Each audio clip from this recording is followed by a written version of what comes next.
मैं अध्यक्ष के नाते हमारे एक्स सर्विसमैन जो तीनों सेना के हैं, आर्मी, एयरफोर्स और नेवी, कुछ समस्या हैं, बुनियादी भी हैं और कुछ इंडिविजुअल भी हैं।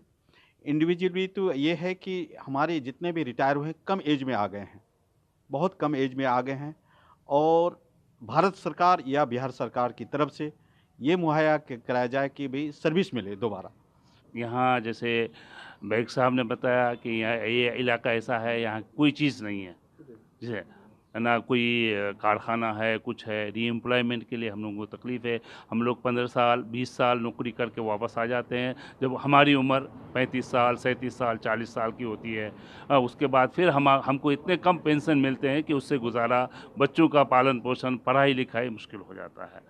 आपका मेंबर परमानेंट तो नहीं बन सकता हूं, लेकिन आपका दिल का मेंबर बन सकता हूं। आपकी संस्था को, इस कार्यालय को जब भी किसी चीज की जरूरत पड़ेगी, हम हमेशा कंधे से कंधे मिलाकर आप लोग के साथ हैं। हर सुख दुख में आप लोग के साथ रहेंगे।